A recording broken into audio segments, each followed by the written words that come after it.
Bonjour à tous et bienvenue dans cette nouvelle vidéo de correction d'examen du concours d'accès au cycle préparatoire au concours d'agrégation de sciences physiques, décision 2018 de l'épreuve électromagnétisme. Précédemment, nous avons corrigé la partie A et la première section de la partie B et se concentre sur l'étude du champ électromagnétique dans les plasmas. Si vous ne l'avez pas encore vue, je vous invite à la regarder pour bien comprendre l'ensemble du sujet. Aujourd'hui, nous allons passer à la deuxième section de la partie B qui se concentre sur l'étude de la réflexion-transmission d'une onde à la surface d'un plasma.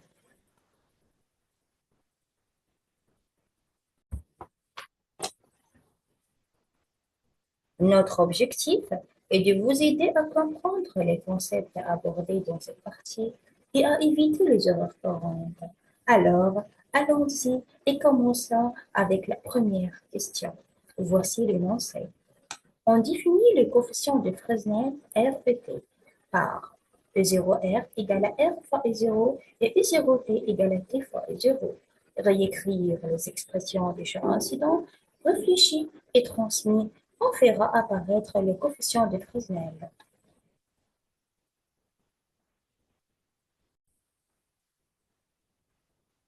En utilisant l'expression des champs électriques transmis et réfléchis donnée précédemment,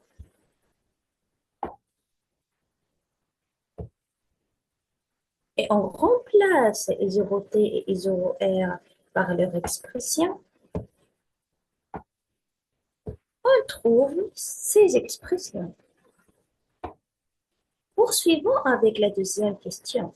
En déduire les expressions des champs magnétiques et incidents transmis et réfléchis en fonction de pulsation d'onde, pulsation de plasma, vecteur d'onde associé à l'onde transmise et vecteur d'onde incidente PC et E0T. Commençons par le champ magnétique incident. En appliquant l'équation de Maxwell-Faraday, qui stipule que la rotationnelle de champ électrique est également la dérivée temporelle de champ magnétique. La rotationnelle donne la dérivée de, E, de la composante E, selon Z, par rapport à la composante Z de l'espace. Donc, on dérive par rapport à Z, on trouve cette expression. Afin de terminer l'expression de champ magnétique, on intègre par rapport à T. Finalement, on aboutit à cette expression. Notons que K, le vecteur d'onde, égale la pulsation sur la célérité de la lumière. Donc, le champ magnétique incident égal à ce terme.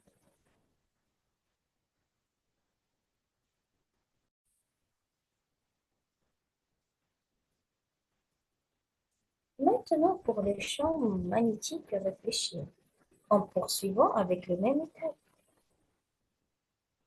En appliquant la rotationnelle, on dérive par rapport à Z, ensuite on intègre par rapport à T. On détermine l'expression du champ magnétique réfléchi. Assurez-vous que le vecteur d'onde égale à l'indice de milieu fois la pulsation d'onde divisée par la célérité de la lumière.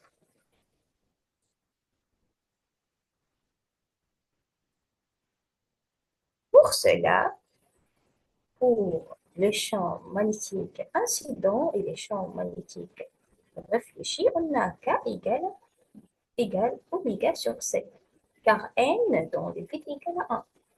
Maintenant, pour le champ transmis, N est différent à 1, car l'onde ici se trouve dans le plasma.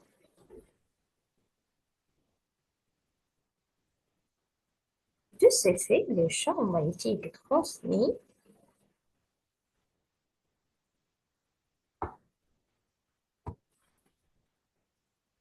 s'écrit sous cette forme. Avec N, l'indice de milieu de plasma, C la célérité de la lumière, T le coefficient de Fresnel et 0 est l'exponentielle, selon la direction de UY.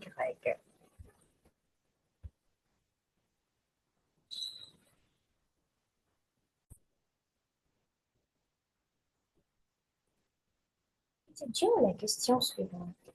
Sachant que l'on a continuité du champ électromagnétique à l'interface R-plasma, Z égale à 0, déterminer le coefficient R et T.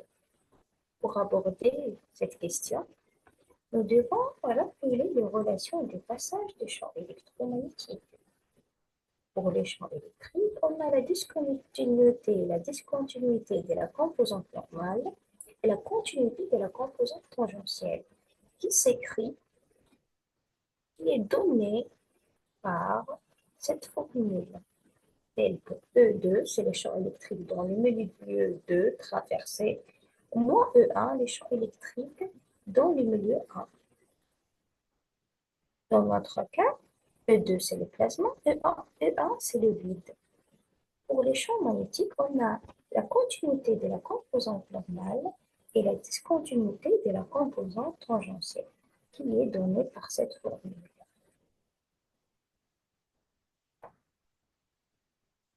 Donc, la continuité du champ électromagnétique dans notre cas donne la continuité de la composante normale du champ magnétique et la continuité de la composante tangentielle du champ électrique. En appliquant les formules données précédemment, B2 dans notre cas désigne le B transmis, B1 c'est le champ magnétique incident et réfléchi. On le remplace par leur expression, on trouve cette équation qui regroupe l'indice de milieu et le coefficient de Fresnel. De même, pour la continuité de la composante tangentielle des champs électriques, les champs de le milieu 2, c'est les champs transmis, et les champs de milieu 1, c'est les champs électriques incidents réfléchis. On le remplace par leur expression, on trouve cette formule.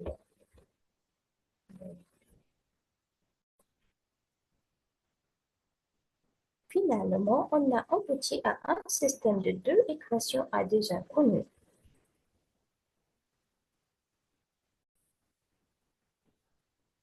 Pour résoudre ce type de système, on utilise la méthode de substitution. On détermine la formule de coefficient de Fresnel en fonction d'indice de milieu.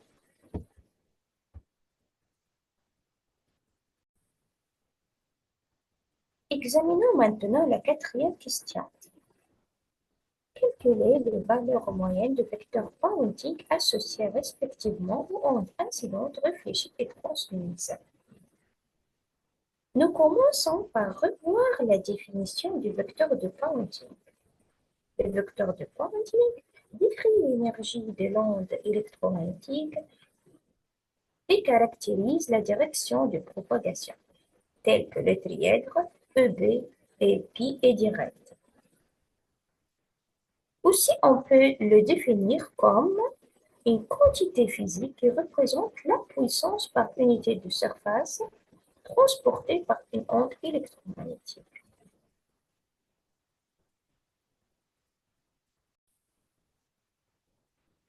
La moyenne temporelle de vecteurs de Poynting est le produit vectoriel de la partie réelle du champ électromagnétique et la partie réelle du champ magnétique divisée par la perméabilité de vide mesurée.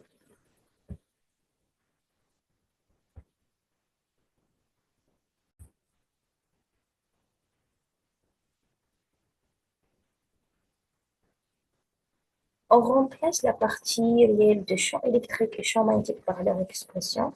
On trouve cette formule. Il est important de noter que la moyenne de cosinus au carré moins E oméga t moins kz sur une période complète est 1 sur 2.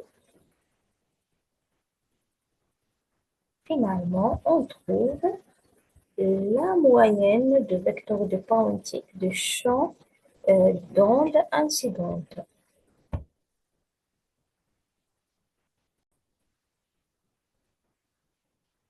En poursuivant avec la même étape pour la moyenne de vecteurs de quantique associés à l'onde réfléchie et associés à l'onde transmise.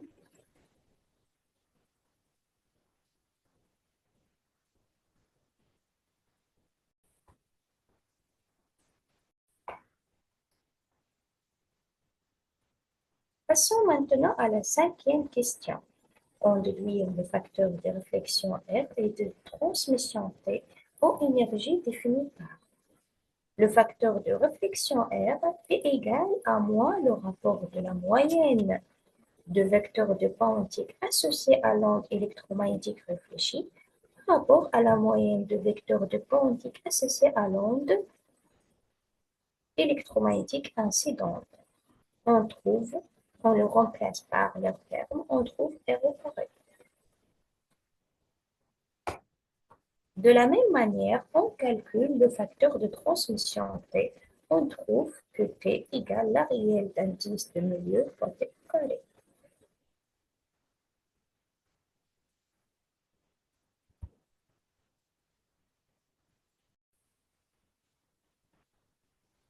Passons à exprimer le facteur R de T en fonction des pulsations d'onde et pulsations de plasma. Nous commençons par le calcul de coefficient de Fresnel. Pour déterminer ce coefficient, insérez-vous l'indice de milieu trouvé dans la question 3E de la première section de la partie B. Par la suite, on peut déterminer le facteur de réflexion R. De même, on calcule le facteur de transmission par l'insertion de l'indice de milieu.